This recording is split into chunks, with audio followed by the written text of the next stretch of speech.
Salut tout le monde.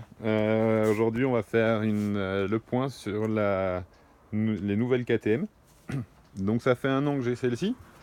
C'est une Six Days édition Spain 450 2017. Euh, donc, euh, donc voilà la moto. Alors, par rapport au modèle précédent, elles ont perdu 6 kilos. Donc, pour commencer, les choses un petit peu bizarres. Cette perte de poids est aussi due au fait qu'ils ont remplacé le subchâssis ici, ils l'ont mis en plastique à la fin. Et donc il bouge. Il bouge pas mal. Vous pouvez voir. Hop. Et donc j'ai déjà amené plusieurs fois chez KTM en leur disant écoutez, j'ai un problème avec ce truc, c'est pas normal, ça bouge. Et chaque fois que je suis sur l'arrière de la moto, je le sens. Et ils me disent que non, c'est normal. J'ai parlé avec un pilote KTM qui m'a dit qu'il avait la même sensation au début et que c'est comme ça. Donc voilà, ça faut le savoir. Après, le châssis est un petit peu plus fin. Euh, c'est vrai qu'on le sent un peu plus souple. Il est plus souple que les années précédentes. Mais on sent surtout la légèreté. La moto est vraiment super maniable. Elle est plus fine. Elle est vraiment fun. Donc voilà. Après, plus léger veut dire plus fragile. Donc, bon, je sais pas si c'est dû à la légèreté, mais en tout cas, moi j'ai déjà eu quelques problèmes avec la moto. Le tendeur de petite chaîne, ça là, ils ont déjà dû me le changer 3 fois. Alors à chaque fois c'est passé sur la garantie, mais bon, c'est pas cool. Ils disent que c'est normal que la moto fasse un bruit de chaîne, mais moi j'aime pas que mon tendeur se pète à chaque fois. Donc voilà, c'est pas cool. Après, le réunion rapide de KTM, je sais pas pourquoi ils continuent de faire ce truc. Moi j'avais déjà eu des problèmes avec ça sur le modèle précédent. Et cette fois-ci, après même pas 1000 km, je me suis retrouvé dans les montagnes avec ma jambe pleine d'essence et mon réservoir vide. Donc heureusement un pote était avec moi, il m'a ramené, mais c'est pas cool. Après, qu'est-ce que j'ai encore eu? Bah oui, le sélecteur ici. C'est déjà pété ce truc. Donc voilà, ça va pas durer très longtemps. Qu'est-ce que j'ai encore cassé dessus? Après, bah oui, les pneus, moi je conseille de mettre des bip mousse, quoi, surtout si vous avez des gros cubes. J'ai mis des bip mousse à l'avant, à l'arrière, il n'y a plus de problème. Avant ça, je pétais à chaque sortie, c'était vraiment ennuyant. Qu'est-ce que j'ai encore eu comme problème avec ma moto?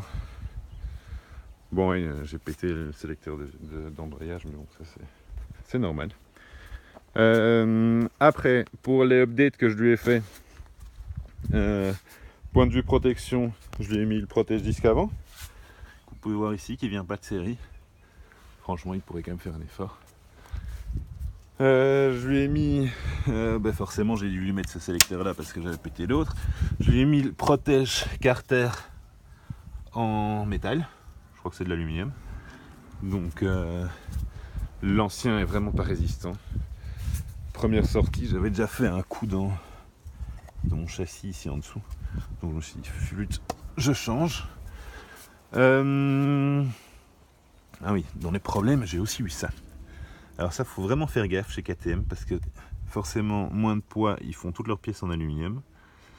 Sur le livre, il recommande, sur le livre du manuel technique, il recommande, je crois, une pression de 5 Nm. Ce que j'ai fait avec une clé dynamométrique, ça a quand même pété. Donc, oui, ils me l'ont réparé en garantie, mais bon, c'est quand même pas cool. Oui, ils me l'ont réparé. Je sais plus s'ils me l'ont réparé en garantie. Mais enfin, ça m'a pas coûté grand chose, mais bon. Ils m'ont mis un pas de vis en acier maintenant. Et ça va plus casser, donc voilà. Qu'est-ce que je lui ai encore fait comme upgrade? Ah, comme upgrade. Bon, je sais pas si on peut appeler ça un upgrade, mais j'ai changé le filtre. Alors vous voyez, c'est des filtres avec des petites piques, des petits picots. Là, j'ai pas mis le produit dessus parce que je viens de le laver. Mais c'est pas mal, ça permet de ne pas devoir les laver. Bon, je les lave quand même souvent, mais vous pouvez faire une ou deux sorties de plus que les normaux. Alors pourquoi? Parce que la poussière se met sur les petits picots et tombe avec les vibrations. En plus, il y a plus de superficie où peut se déposer la poussière, qu'un filtre normal qui serait tout plat. Donc voilà. Je lui ai aussi mis un siège un peu plus haut, parce que je suis grand. Donc je mesure 1m98 et celui d'origine était trop bas pour moi. Je lui ai aussi mis les pontets et le guidon le plus haut qu'il y a, Rental, qui est un 922. Donc voilà, j'ai pas mal remonté la moto comme ça. Oui, j'ai aussi dû remonter la fourche avant que j'ai préparée et la suspension arrière. J'ai changé l'amortisseur que j'ai mis un pour plus de poids. Et à l'intérieur, j'ai changé comment est-ce qu'on appelle ça, les petites valves comme ça. Et puis après, ils ont préparé la suspension pour mon poids, quoi. Donc voilà. Protège basculant arrière, important. Surtout si vous allez faire de l'enduro dans les pierres, dans les montagnes et ces trucs-là. La moto tombe vite et vous la griffez vite. Vous pouvez voir comment ma vis arrière. Si j'avais pas mis ce protège basculant, je crois que mon basculant serait complètement griffé. Donc voilà, j'ai aussi mis les petites protections. Alors ça se discute, il y en a qui le mettent, il y en a qui le mettent pas, il y en a qui disent que ça garde la poussière. Moi je l'ai toujours mis et j'ai jamais eu de problème avec ma fourche ou ma suspension. Donc voilà, je l'ai mis devant et à l'arrière. Ouais, j'ai aussi mis un protège carter là.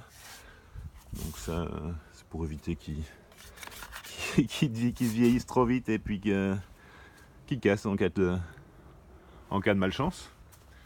Donc voilà, je lui ai aussi mis, oui, on va dire que le plus important, un pot FMF, le 4.1. Donc moi j'aime bien FMF, je trouve qu'ils font un chouette bruit. Maintenant ils ont déconné cette année parce qu'ils n'ont pas sorti le collecteur Megabomb, qui selon moi donne vraiment plus de pêche à la moto, surtout à mi et au régime. C'est peut-être pour ça que je trouve que ce modèle-ci a un peu moins de pêche que le précédent. Alors c'est vrai qu'elle est plus agile, mais je trouve que le moteur manque un petit peu en mi et haut régime. Mais c'est sûrement à cause du Megabomb que j'avais sur l'autre moto. Donc voilà. Après, c'est vrai que le châssis est plus fin. Donc on la sent plus maniable quand même.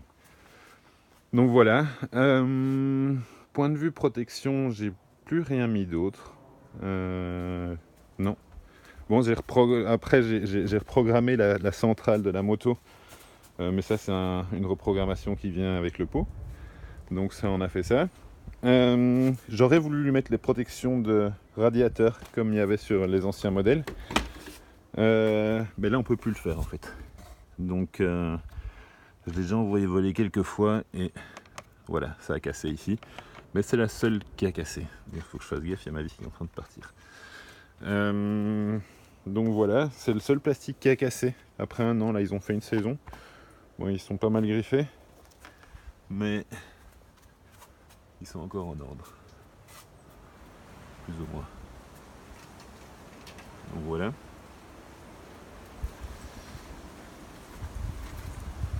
Après, la moto là maintenant, elle a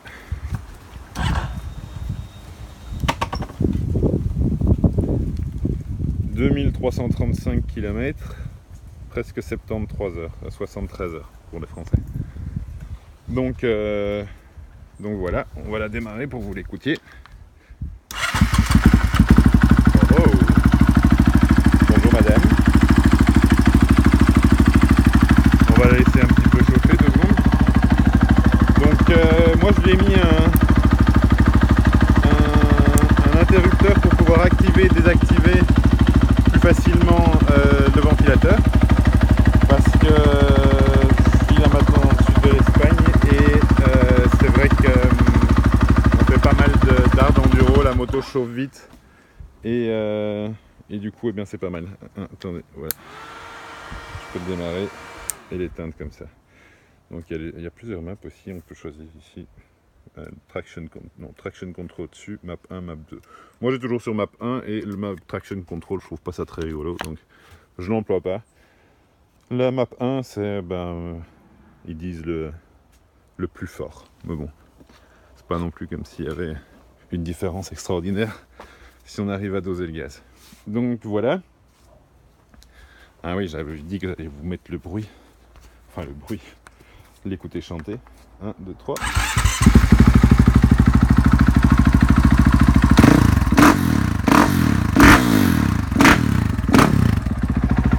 Voilà pourquoi j'aime Megabomb. Alors, la moto, elle est... là voilà, après un an. Si je peux donner quelques recommandations, si vous avez une KTM, faites bien attention aux petits bruits et tout ça.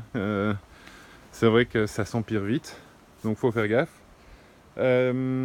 Si vous voulez faire vraiment de l'enduro et avoir une moto performante, c'est votre moto. Maintenant, il faut que vous soyez prêt à assumer des réparations et que c'est pas la moto les plus fiables du monde.